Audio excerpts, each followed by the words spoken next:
He already had a very bad ear.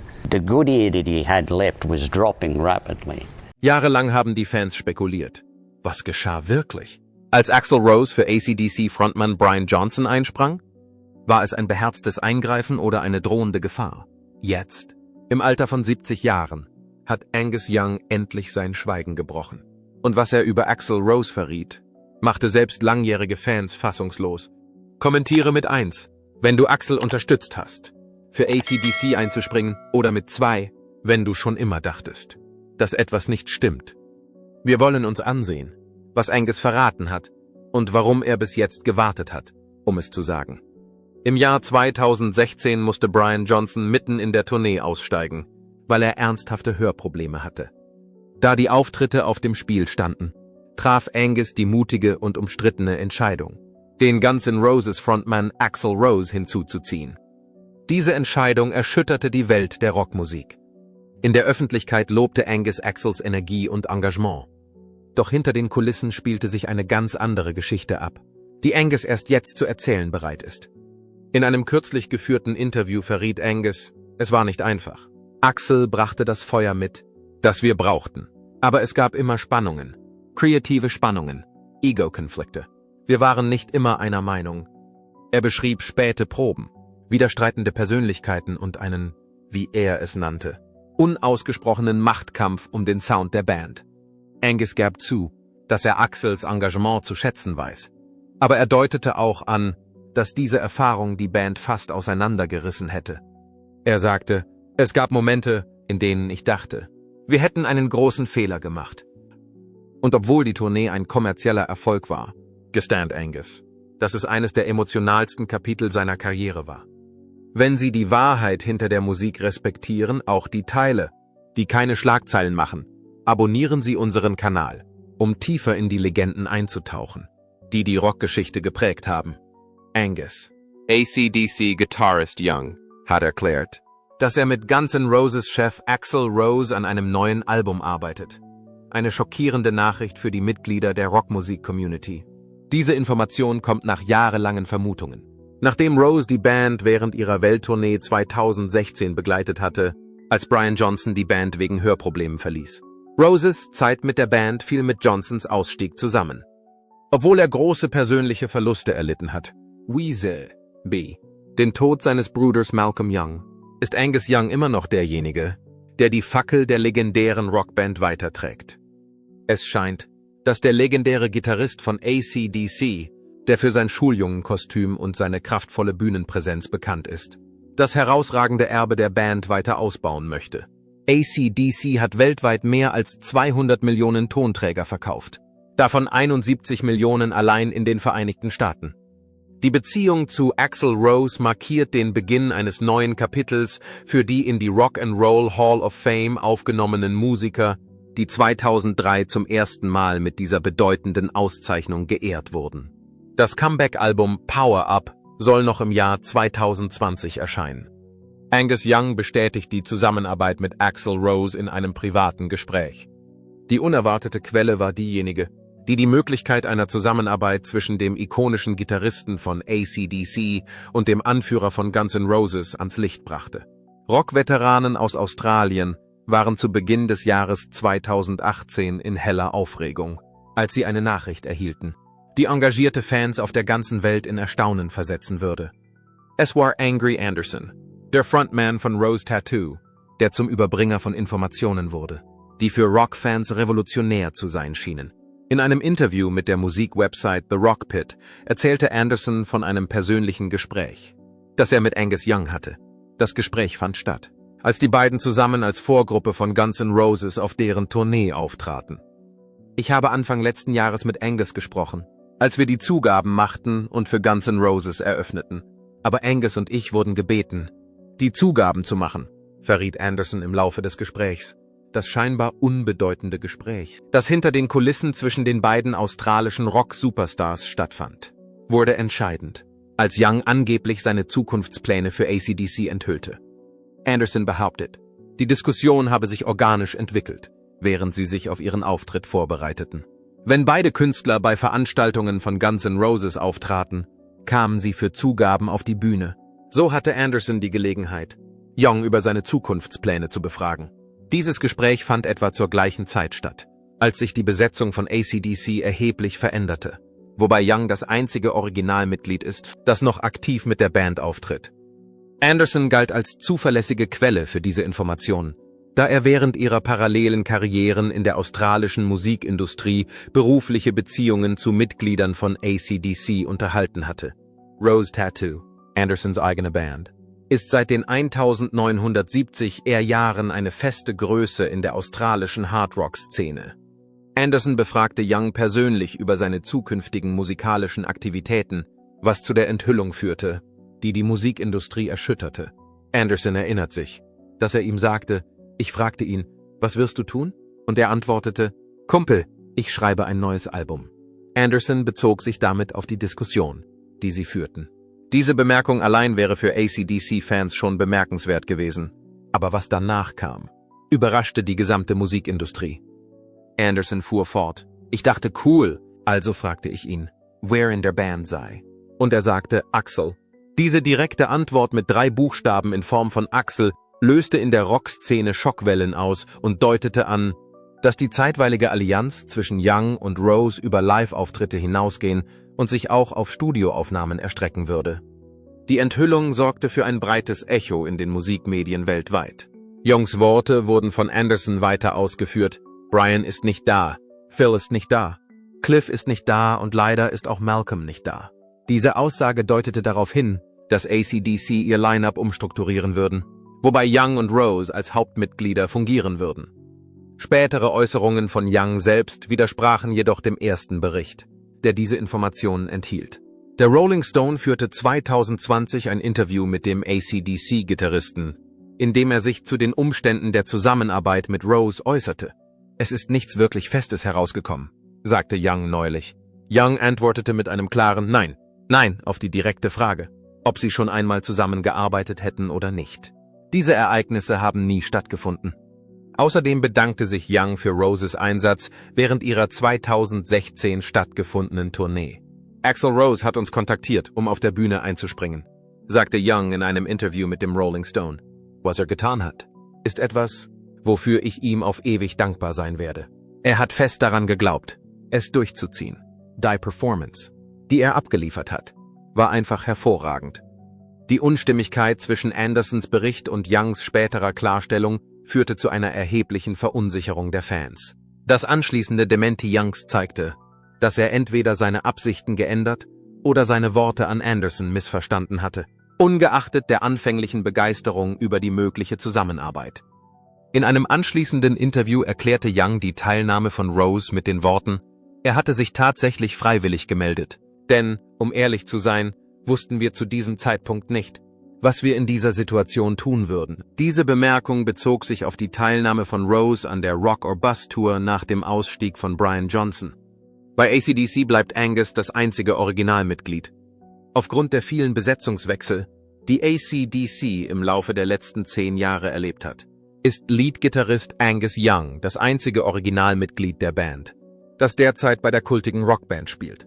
Obwohl die Band mehrere personelle Veränderungen, gesundheitliche Probleme und verheerende Verluste hinnehmen musste, ist der berühmte Gitarrist in Schuljungenuniform weiterhin das wichtigste Mitglied der Band.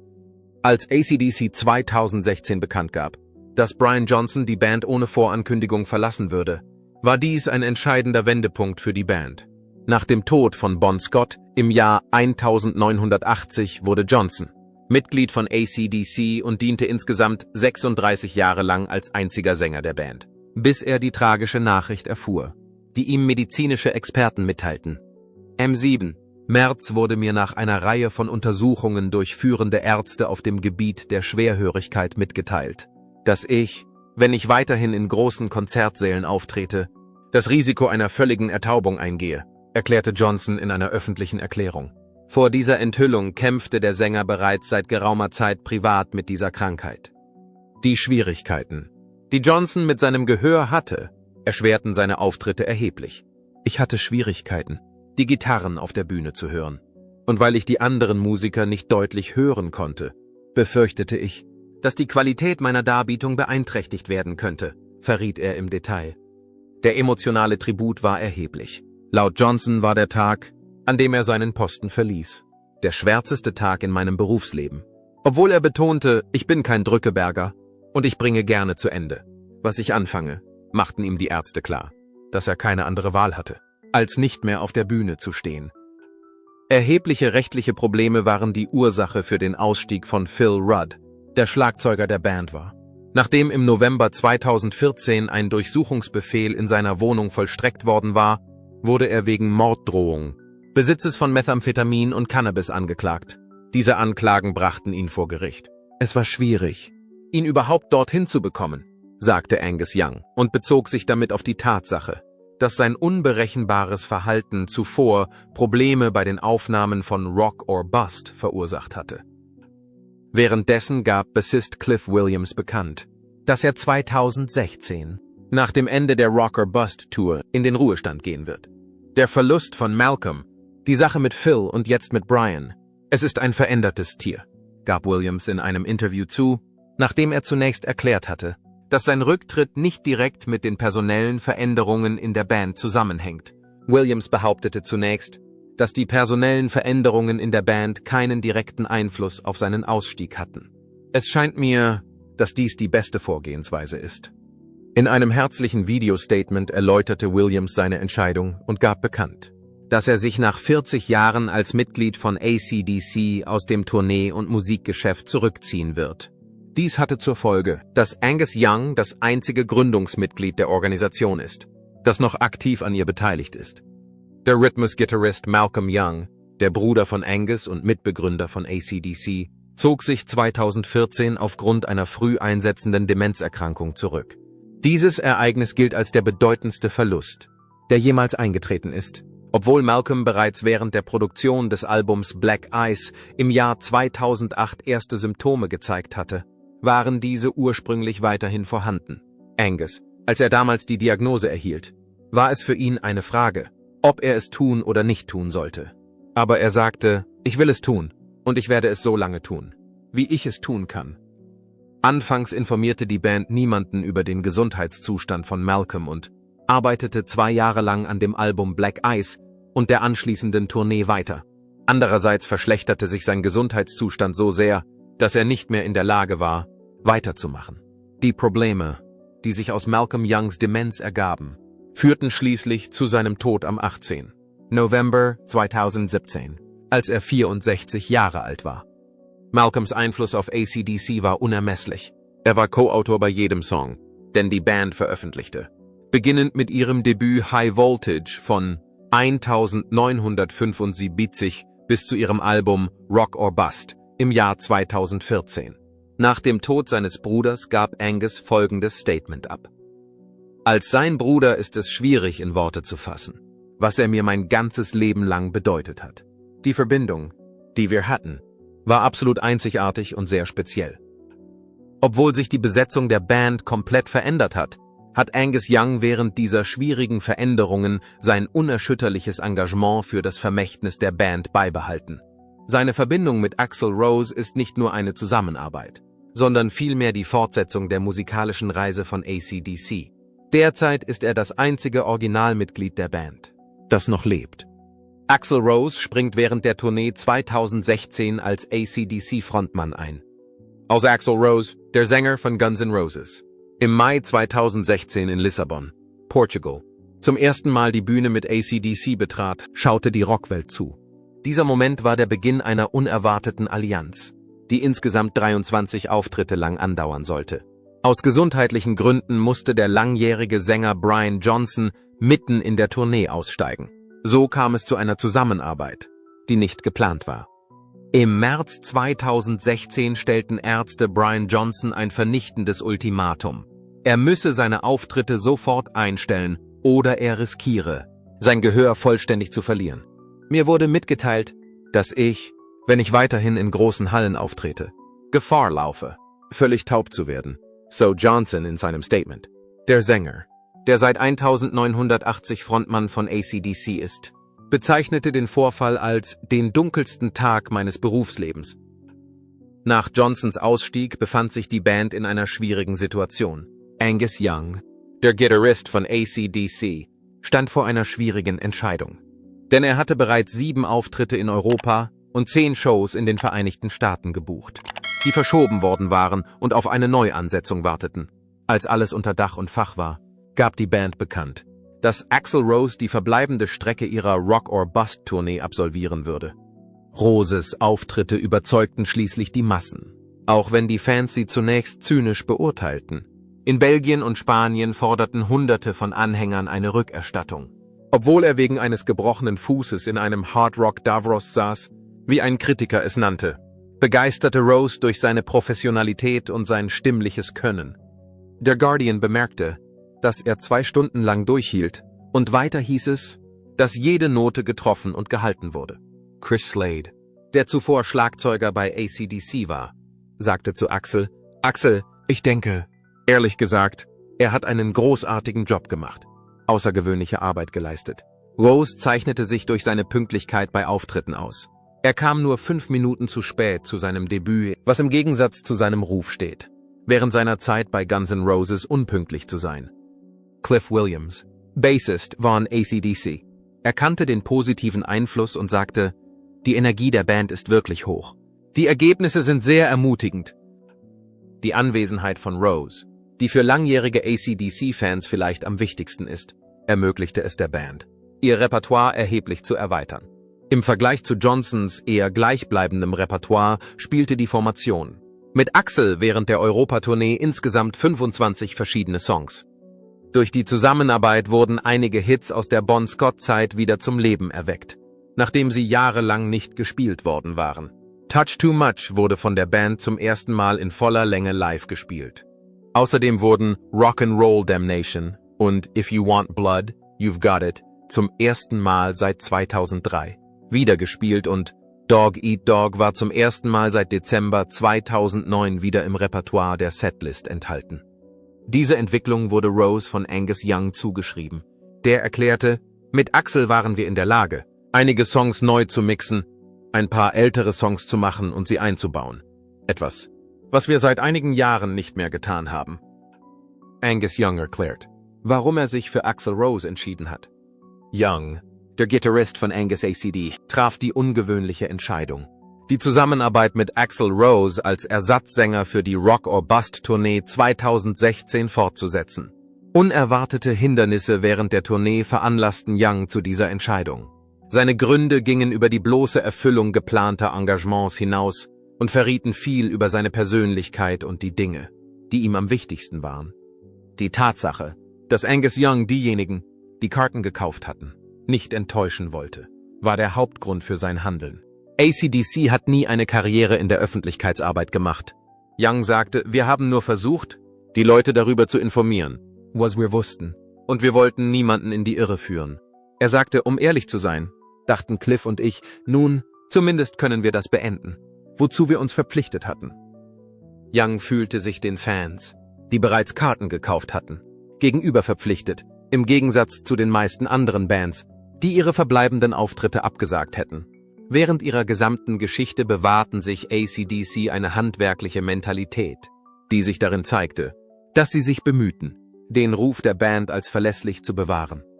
Der legendäre Ruf von Rose, unberechenbar zu sein, erwies sich während seiner Zeit bei AC/DC als unbegründet, was eine überraschende Entwicklung war. Er zeigte äußerste Ehrerbietung. Wenn wir bei dem Konzert anwesend waren, war er auch anwesend, und er war zur gleichen Zeit wie wir anwesend und bereit, loszulegen, bemerkte Young. Er kam nie und nirgends zu spät, sagte Chris Slade, der zuvor als Schlagzeuger für AC/DC tätig gewesen war. Er wärmte sich vor jedem Konzert 2 Stunden lang auf und kühlte sich danach 2 Stunden lang ab. Außerdem bestätigte Young, dass Roses stimmliche Fähigkeiten hervorragend zu den Songs von AC/DC passten. Um ehrlich zu sein, wusste ich gar nicht, dass er diese Stimme besitzt. Diese Guns N' Roses Stimme war das einzige Mal, dass ich ihn je gehört habe. Ich hatte ihn immer nur in Guns N' Roses gehört, räumte Slade ein. Dank Roses breitem Repertoire war die Band in der Lage, Stücke zu integrieren, die seit Jahren nicht mehr gespielt worden waren. In erster Linie betonte Young, dass die Entscheidung nicht von finanziellen Erwägungen beeinflusst wurde. Ich verstehe, dass viele Leute so etwas als eine Katastrophe ansehen würden, sagte er. Young hingegen sah es als eine Gelegenheit an, die Verpflichtungen gegenüber den Fans zu erfüllen, die AC/DC über Jahrzehnte hinweg unterstützt haben.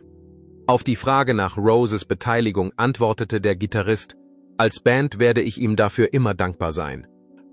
Was bedeutet das für die Zukunft von AC/DC? Sowohl der Gitarrist von Angus Young als auch Axl Rose haben in der Vergangenheit die Möglichkeit einer erneuten Zusammenarbeit heruntergespielt. Aber jüngste Vermutungen deuten auf die Möglichkeit einer Wiedervereinigung der beiden hin. Die Rockfans sind sehr gespannt. Denn aus Branchenkreisen ist zu hören, dass diese Zusammenarbeit über ihre früheren Tourneevereinbarungen hinausgehen könnte. Über die Möglichkeit, dass Angus Young und Axl Rose im Studio zusammenarbeiten könnten, sind unterschiedliche Geschichten aufgetaucht. In einem früheren Artikel auf der australischen Musik-Website Noise Elf hieß es, dass die Chemie zwischen Axl Rose und Angus Young Angus dazu inspiriert hat, eine weitere AC/DC-Platte zu planen. Außerdem hieß es auf der Website, dass alle AC/DC-Auftritte, bei denen Rose mitwirkte, für eine mögliche künftige Veröffentlichung eines Live-Albums aufgezeichnet wurden.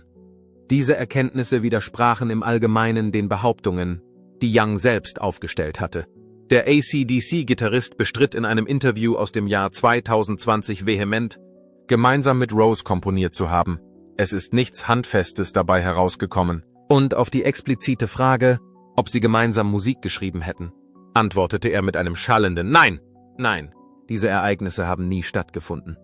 Es hat den Anschein, dass die Tourneepläne angesichts der jüngsten Entwicklungen konkreter werden. Sebastian Bach, ehemaliger Sänger von Skid Row, verriet, dass die Rockband AC/DC in den Monaten April und Mai 2025 mindestens 10 Auftritte in Nordamerika plant. Bachs Worte untermauern einen Facebook-Post, der vorübergehend abrufbar war und den 11. April 2025 als Konzerttermin nannte. Der Post wurde jedoch aus unbekannten Gründen schnell wieder zurückgezogen. Es ist möglich, dass die Band diese Konzerte schon morgen oder Dienstag ankündigt, wie Alternative Nation berichtet. Nach dem Abschluss der erfolgreichen Power-Up-Europa-Tournee im August 2024 gab es viele Diskussionen darüber, ob die Band trotz der veränderten Besetzung weiterspielen will oder nicht. Mitch Lafon, ein Musikautor, hat außerdem vorgeschlagen, dass die Vorband eine Band mit Frauen an der Spitze sein soll, wobei The Pretty Reckless als Top-Kandidaten für diese Rolle gelten. In den Fangemeinden gibt es nach wie vor sehr unterschiedliche Reaktionen auf ein mögliches Engagement von Rose. Fans, die von ihm begeistert sind, heben seine Auftritte im Jahr 2016 hervor. Ich habe Axl 2016 mit AC/DC gesehen. Diejenigen, die kritisch sind, betonen weiterhin, Brian, entweder gehst du auf Tour oder nicht. So einfach ist das. Und okay, dann gehe ich eben nicht, wenn schon sonst nichts. Bria Ann. Einige langjährige Fans sind der Meinung, dass AC/DC sich stark verändert hat, seit Angus das einzige Originalmitglied der Band ist. Ein Fan meinte, im Moment würde ich sagen, dass AC/DC nicht mehr auf Tournee gehen sollten. Da Angus das letzte Originalmitglied ist, denke ich, dass die wahre Essenz der Band bereits verschwunden ist. Finanzielle Erwägungen könnten bei diesen Entscheidungen eine Rolle spielen. Roses Engagement im Jahr 2016 wurde von einer Quelle in der Branche in der Vergangenheit als finanziell motiviert bezeichnet.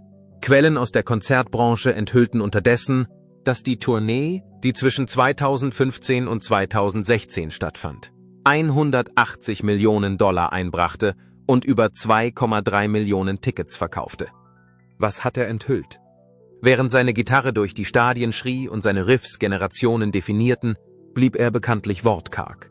Wenn es um eines der umstrittensten Kapitel in der Geschichte von AC/DC ging, die kurze, turbulente Ära von Axl Rose als Frontmann der Band. Jetzt, mit 70, hat Angus dieses Schweigen gebrochen und die Rockwelt hört zu. Es sollte nicht so kommen, sagte er in einem seltenen, ungefilterten Interview. Angus saß in einer ruhigen Ecke eines Pubs in Sydney und wirkte eher nachdenklich als feurig. Aber das Feuer war immer noch da, nur unter der Oberfläche. Wir waren im Überlebensmodus. Brian Johnson war weg. Die Tour hing am seidenen Faden. Und jemand fragte, was ist mit Axl? 2016 sprang Axl Rose, Frontmann von Guns N' Roses und berüchtigster Joker der Rockgeschichte, ein, um die Welttournee Rock or Bust von AC/DC zu beenden. nachdem Brian Johnson wegen eines Hörsturzes zurücktreten musste. Die Fans waren fassungslos. Einige waren wütend, andere waren neugierig. Doch hinter den Kulissen war die Entscheidung nicht nur mutig, sondern auch verzweifelt. Er kam wie ein Blitz, erinnert sich Angus. Voller Ideen, voll von None, Axl. Der Gitarrist keuchte. Dann hielt er inne. Ich sage nur so viel, der Mann kann singen. Er hat die Bon Scott-Songs besser hinbekommen, als ich erwartet hatte. Aber mit ihm zu arbeiten, das war eine andere Geschichte. Ohne auf jedes Detail einzugehen, machte Angus deutlich, dass die Egos aufeinander prallten. Sagen wir einfach, der Zeitplan wurde flexibel. Die Proben begannen, wenn Axl auftauchte. Und manchmal war das nicht gerade pünktlich. Er schüttelte den Kopf. Wir sind von der alten Schule. Du tauchst auf, stöpselst dich ein. Du spielst. Kein Drama. Mit ihm mussten wir uns auf einen ganz neuen Rhythmus einstellen, nicht nur musikalisch. Dennoch zollte Angus Anerkennung, wo es angebracht war.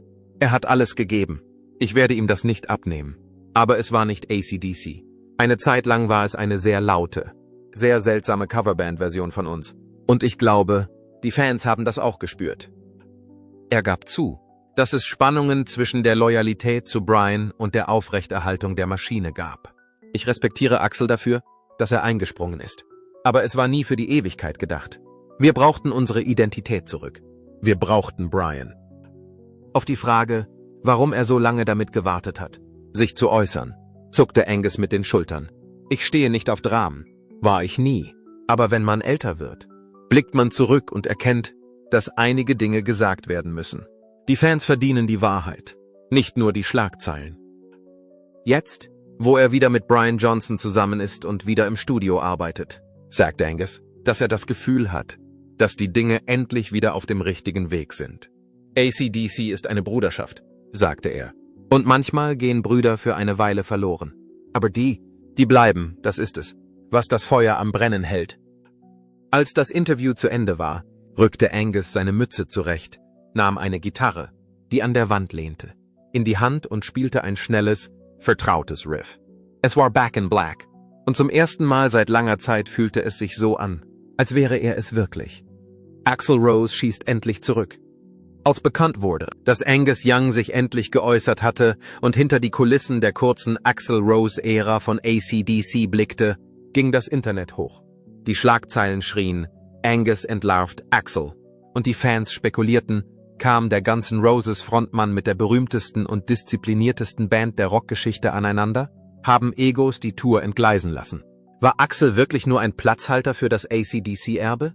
Einige Wochen später setzte sich Axl Rose in ein schummriges Aufnahmestudio in Los Angeles, an denselben Ort, an dem er die Texte geschrieben hatte, die später eine ganze Ära prägen sollten. Und zum ersten Mal antwortete er. Ich habe nichts entführt, sagte er mit einem Grinsen. Ich bin eingesprungen, als ich gefragt wurde. Das ist der Teil, den die Leute vergessen. Es war 2016. Brian Johnson hatte ernsthafte Hörprobleme. Die Band steckte mitten in der Tournee in einer Krise und Axl, der sich gerade von einem gebrochenen Fuß erholte, erklärte sich bereit zu helfen. Ich war vor allem ein Fan, sagte Axl. Bon Scott? Der Typ war unantastbar. Als ich den Anruf bekam, ging es also nicht um mein Ego. Es ging um Respekt, die Tournee zu retten, den Fans etwas zu geben und nicht nichts. AC/DC ist wie eine militärische Einheit. Sie spielen schon ewig zusammen. Sie haben ihren eigenen Code. Ich komme aus dem Chaos, lachte er. Ich bin nicht zu spät, weil es mir egal ist. Ich bin zu spät, weil ich von jeder Kleinigkeit besessen bin. Angus wusste das. Er wusste auch, dass ich auf der Bühne alles gab, was ich hatte. Axl gibt zu, dass die Lage hinter den Kulissen angespannt war, vor allem wegen des Erwartungsdrucks. Ich bin nicht gekommen, um Brian zu ersetzen. Das konnte niemand. Aber die Vorstellung, dass ich nur eine Diva bin, die mit ihrem Erbe herumspielt, ist nicht wahr. Ich studierte diese Songs, als hinge mein Leben davon ab. Ich habe alles gegeben, sogar die Hälfte der Tournee in einem Gips gesessen. Er hielt inne. Wenn Angus etwas bereut, verstehe ich das. Es war eine verrückte Zeit. Aber sag nicht, es war nicht echt. Diese Shows waren wichtig. Für die Band, für die Crew, für die Fans und für mich. Trotz des Schattens besteht Axl darauf, dass es kein böses Blut gibt. Angus ist eine Legende. Ich werde ihn immer respektieren. Aber ich wünschte, er hätte mich angerufen. bevor er mit der Presse gesprochen hat. Noch mehr Boulevarddrama ist nicht das, was Rock'n'Roll braucht. Wir sollten die Lauten sein, nicht die Belanglosen. Zu den Gerüchten. Axl wolle dauerhaft in der Band bleiben. Das war nie der Plan, sagte er entschieden. Ich hab Guns. Sie haben AC/DC. Wir haben für einen Moment etwas Wildes gemacht. Und vielleicht ist das genug. Axl stand auf, knackte mit den Fingerknöcheln und grinste ein wenig. Das gleiche Grinsen, das die Fans seit Jahrzehnten kennen. Manchmal sind die lautesten Dinge im Rock nicht die Gitarren. Es sind die Geschichten, die wir danach erzählen. Schlussfolgerung. Eine der fesselndsten Geschichten in der Geschichte der Rockmusik ist die Geschichte, wie sich die Besetzung von AC/DC im Laufe der Jahre verändert hat. Trotz seiner schrecklichen persönlichen Verluste und der enormen personellen Veränderungen, die sich im Laufe seiner jahrzehntelangen Tätigkeit ergeben haben, hat Angus Young seine Beständigkeit bewahrt. Seine Zusammenarbeit mit Axl Rose, die während der Tournee 2016 scheinbar aus der Not heraus entstanden ist, scheint nun für eine mögliche Fortsetzung positioniert zu sein, mit der zuvor nur wenige Menschen gerechnet haben. Die widersprüchlichen Geschichten, die im Umlauf waren, lassen die Fans über die Echtheit dieser Partnerschaft zweifeln. Angry Anderson behauptete, Young habe ausdrücklich mit Rose über die Arbeit an neuen Songs gesprochen. Der AC/DC-Gitarrist bestritt jedoch später, dass solche Pläne bereits in Arbeit seien. Dennoch erwecken spätere Auftrittsankündigungen den Eindruck, dass die Band trotz dieser Unstimmigkeiten weiterhin spielen will. Es besteht kein Zweifel, dass dieser Umstand ein Spiegelbild des größeren Problems ist, mit dem renommierte Bands konfrontiert sind, wenn sie älter werden. Trotz des Todes von Malcolm Young, der Hörprobleme von Brian Johnson und der Ausstiege von Phil Rudd und Cliff Williams hat AC/DC überlebt. Die Tatsache, dass sie ihren finanziellen Erfolg über die Jahre hinweg beibehalten haben, mit über 200 Millionen verkauften Tonträgern auf der ganzen Welt, ist ein Beweis für ihre Hartnäckigkeit. Die Reaktionen der Fans sind nach wie vor sehr geteilt. Auf der anderen Seite argumentieren einige, dass sich die Identität von AC/DC grundlegend verändert. Wenn Brian Johnson nicht dabei ist, obwohl viele Leute Roses technisches Können während der Konzerte 2016 lobten. Die Perspektive des Einzelnen ist ein wichtiger Faktor bei der Entscheidung, ob diese mögliche Beziehung ein neues Kapitel oder nur ein Epilog wird.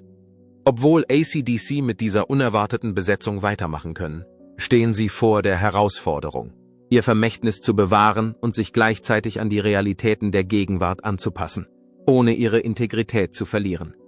Obwohl Angus das einzige verbliebene Originalmitglied von AC/DC ist, zieht der Name der Band nach wie vor riesige Menschenmengen in der ganzen Welt an.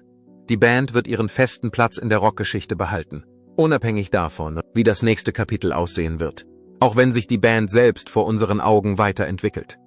War Axl Rose also ein Retter oder ein Sturm, den die Band nur knapp überlebte? Angus Young hat endlich seine Wahrheit gesagt und es beweist, dass selbst Rockgötter nicht vor internen Streitigkeiten gefeit sind. Hätten AC/DC die Tournee absagen sollen, oder war Axl zu diesem Zeitpunkt die einzige Option? Lassen Sie es uns in den Kommentaren wissen. Ihre Meinung ist vielleicht aufschlussreicher, als Sie denken. Gefällt dieses Video? Wenn ihr immer noch eine Gänsehaut bekommt, wenn Thunderstruck gespielt wird, abonniert es für weitere Rock-Offenbarungen. Und vergesst nicht, die Klingel zu drücken, denn Legenden verdienen mehr als nur laute Gitarren. Sie verdienen die ganze Geschichte. Danke fürs Zuschauen. Bleibt laut. Bleibt echt.